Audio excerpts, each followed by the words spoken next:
ভোটাধিকার প্রতিষ্ঠিত করতে পারলে দেশে গণতন্ত্র ফিরবে বলে মন্তব্য করেছেন বিএনপির ভারপ্রাপ্ত চেয়ারম্যান তারেক রহমান। আর দলের মহাসচিব মির্জা ফখরুল ইসলাম আলমগীর বলেছেন, গণতন্ত্র সুসংহত করতে সব রাজনৈতিক দলের একসঙ্গে কাজ করার বিকল্প নেই। খুলনা ও ধামরাই প্রতিনিধি রিপোর্ট জানাচ্ছেন মাহমুদ হোসেন। খুলনা সার্কিট হাউস মাঠে মহানগর বিএনপির দ্বিবার্ষিক সম্মেলনে লন্ডন থেকে ভার্চুয়ালি যুক্ত হন দলের ভারপ্রাপ্ত চেয়ারম্যান তারেক রহমান। স্বৈরাচাররা দেশের সবকিছু লুটপাট করে পালিয়েছে উল্লেখ করে তিনি বলেন, বাক স্বাধীনতা আর রাজনৈতিক অধিকারের জন্য দেশের বহু মানুষ গুম খুনের শিকার হয়েছে।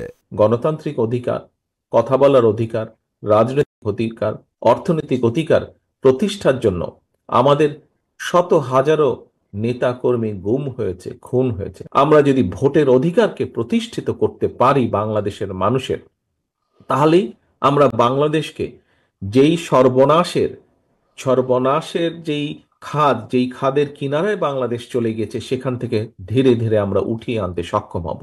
এদিকে দ্রব্যমূল্য সহনীয় রাখা ও নির্বাচনী রোডম্যাপ ঘোষণা সহ বিভিন্ন দাবিতে ঢাকার ধামরাইয়ে বিএনপির সমাবেশে যোগ দেন দলের মহাসচিব মির্জা ফখরুল ইসলাম আলমগীর।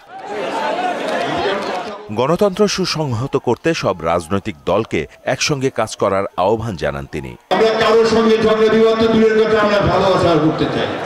অন্যান্য রাজনৈতিক দলগুলোর সঙ্গে আমরা একসাথে কাজ করতে চাই এবং লক্ষ্য আমাদের একটাই, যে বাংলাদেশে গণতান্ত্রিক ব্যবস্থা চালু করা।